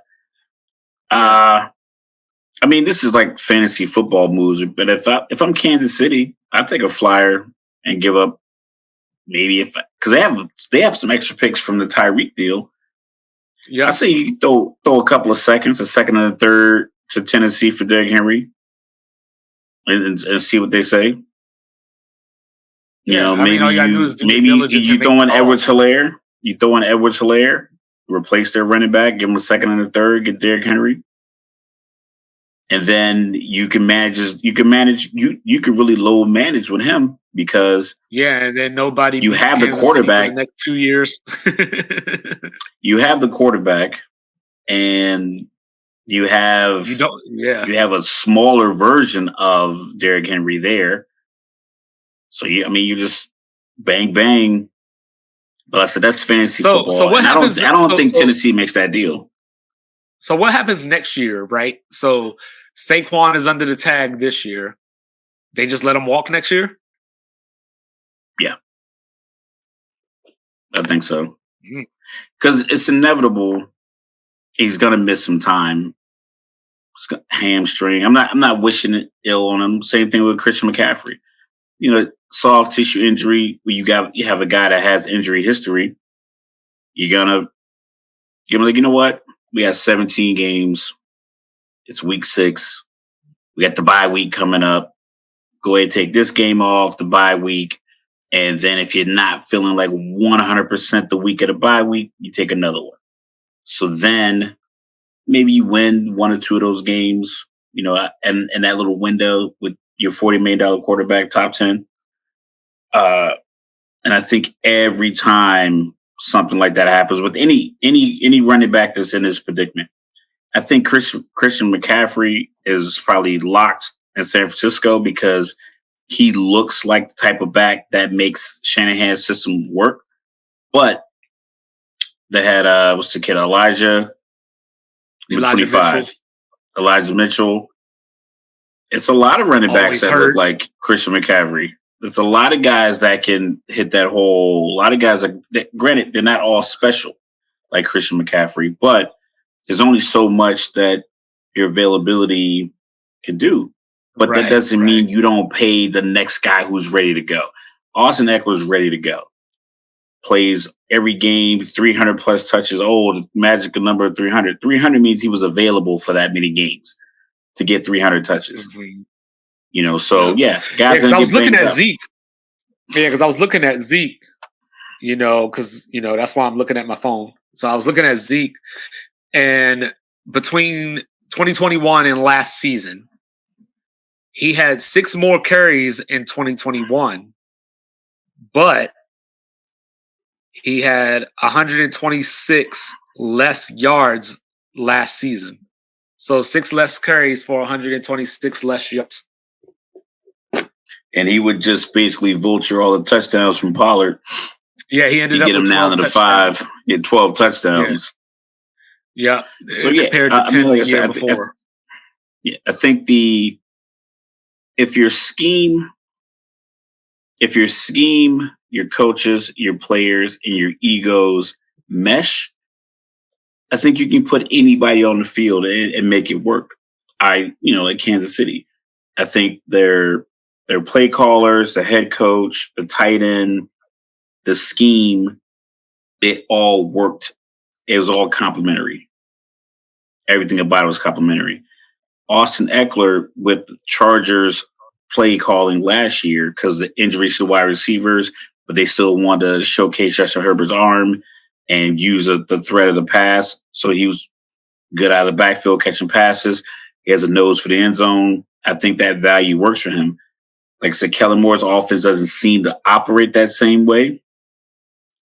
And if he were to go to another team and he's not getting those same kind of touches, the question is going to be, do we keep him? Most of these guys are signing 1 or 2 year deals. It's a lot of guys that can get cut.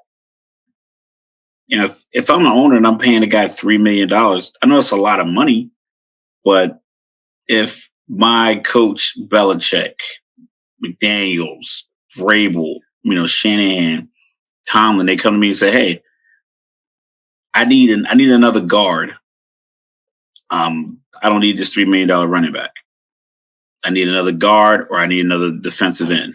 So I just thought about it. That guy's cut.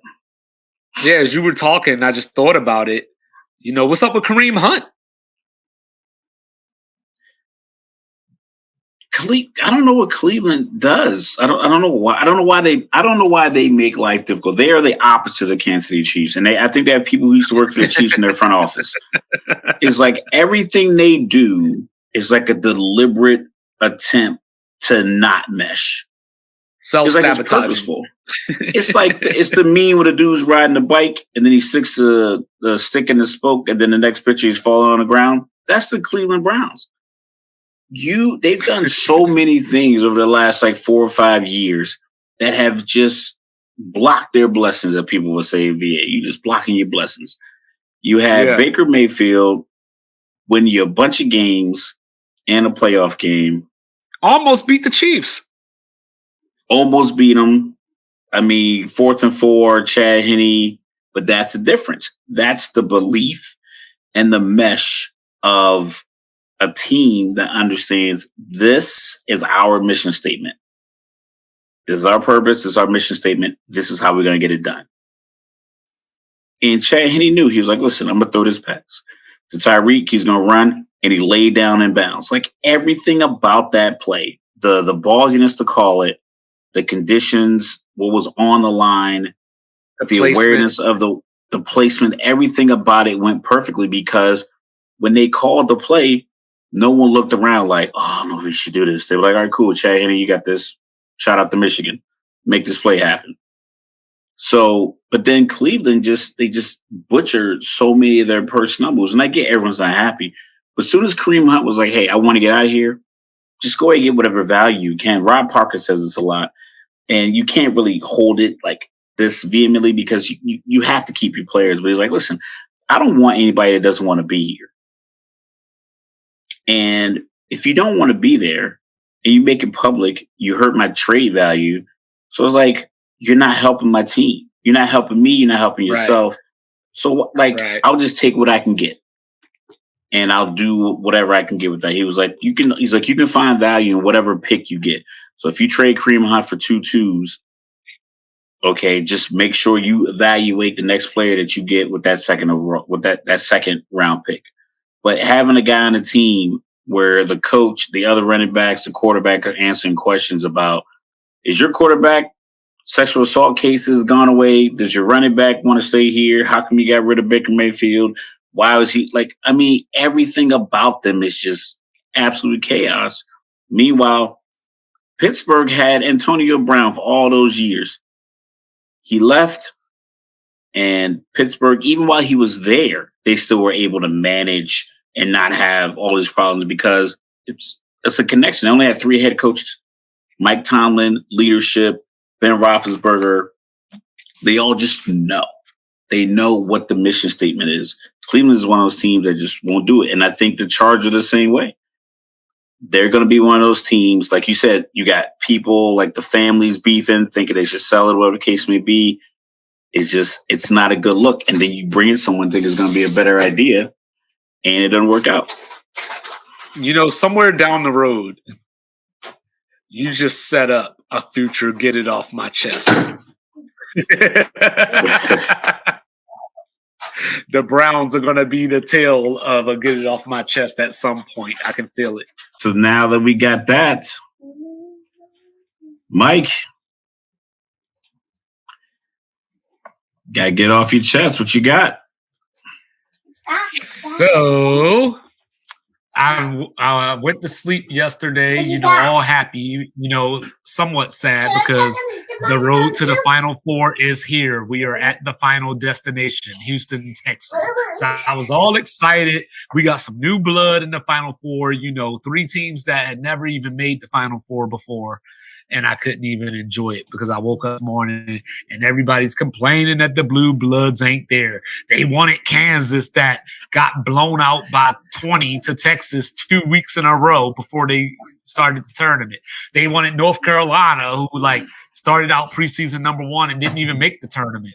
They wanted Duke, who out here 8-4 or something like that to start the season, but their name is Duke, so get them in there.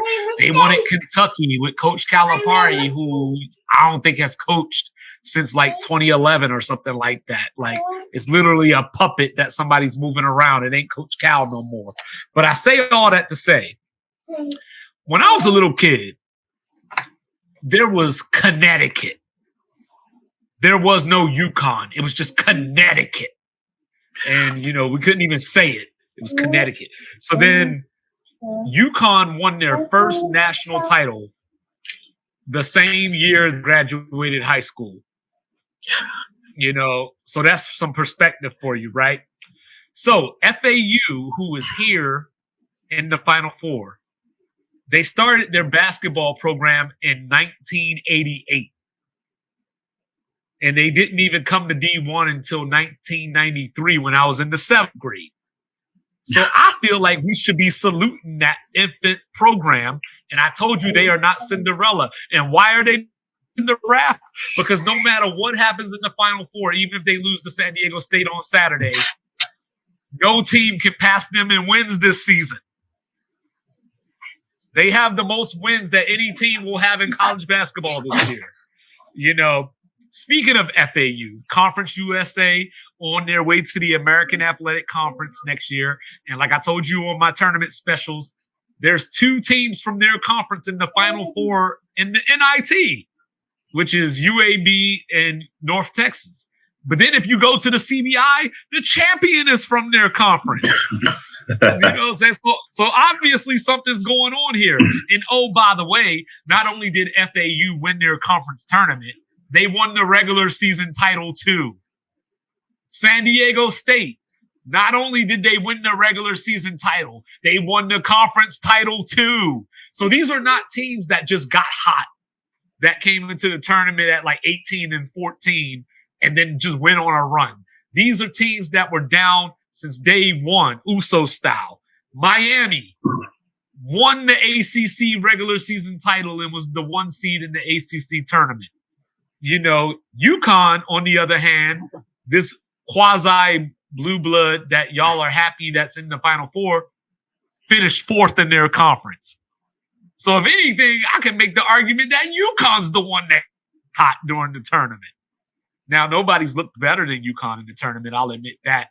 I mean, this year we had a 16 beat a 1. We had a 15 beat a 2. Yeah, why are you not happy? This is madness. The madness is here. Kansas lost to Arkansas to get eliminated in the tournament. They didn't lose to Howard. You know, Duke lost to Tennessee. They didn't lose to Oral Roberts. So these teams had their chances to get to the Final Four, and they couldn't. My Kentucky Wildcats, they lost to Kansas State. So, I mean, it's not as if they were out here losing to Yale or Cornell or Princeton or somebody like that. So what do you want? Do you want college football where the same team and the same conferences dominated every single year? Is that what you want? So at least in college basketball, every team, number 1 through 363, soon to be 361, can say, we have a chance to win the title. And there's a tournament in place, one and done. So the best team doesn't always win, but that's the beauty of the sport. In baseball, the best team doesn't always win. Usually it's the team with the best pitching staff at the time. You know, this is a thing that happens throughout sports. Now, if this becomes a normal thing and we look up 3 years from now and the Final Four looks like this, then I can see you complaining. But what do you want? Do you want me to give Kansas a bite to the Sweet 16? They don't even have to play the first 2 rounds, just put them in the Sweet 16.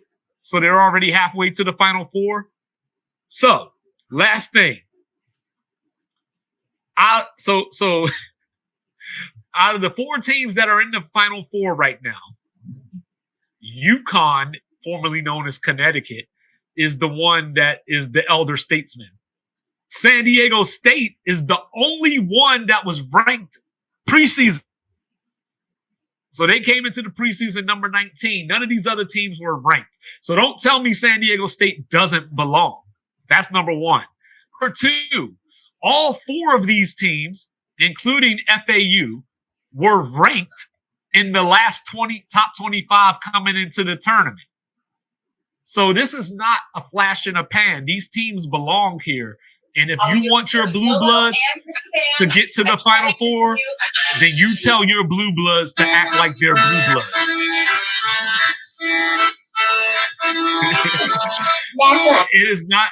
It is not FAU's job to do Kansas's job for them. And FAU is a 9 seed. You know, only 3 9 seeds are made the Final Four, and that includes FAU. More 11 seeds have made the Final Four than 9 seeds. So what I get off my chest is that I need y'all to do the knowledge, know the ledge, and know what you're talking about before you come out here with these asinine takes. Thank you very much.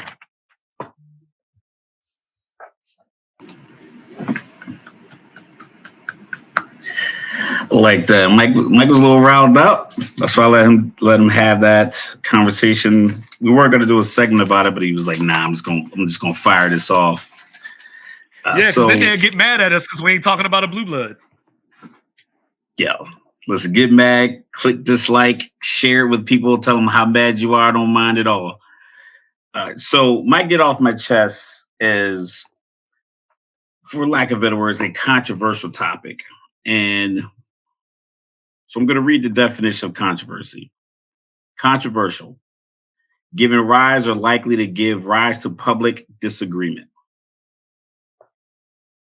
A Vermont high school was banned from tournaments after refusing to play a team with a transgender player. So, a Vermont high school female all girls team refused to play another team that had a transgender player on there.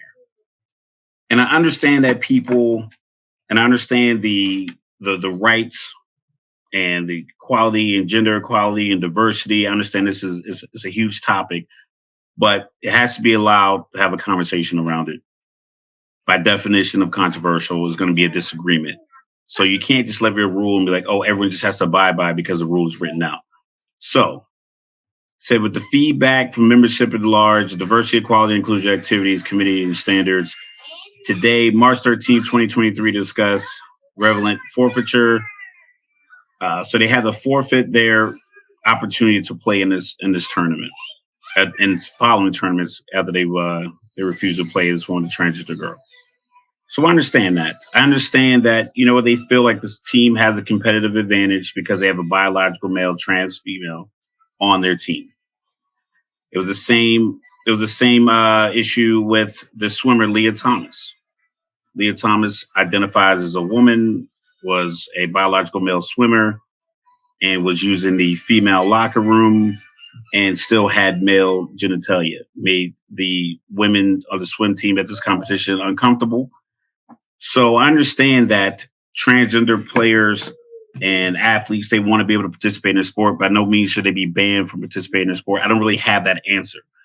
But in the same sense, the biological women who are participating in sports are allowed to say, hey, I don't like this aspect of it. I don't like being at a physical disadvantage. The same way if a boxer was 20 pounds heavier than the weight. If Floyd Mayweather went to fight Pacquiao and Pacquiao showed up 175 pounds and is supposed to fight at 140, that's a reasonable complaint. Like, hey, we're supposed to be on the level playing field. And if I feel you have a competitive advantage because physically you are different than me, you have a competitive advantage, I should be able to voice that opinion, and the discussion from the disagreement from this controversial topic should be able to be discussed.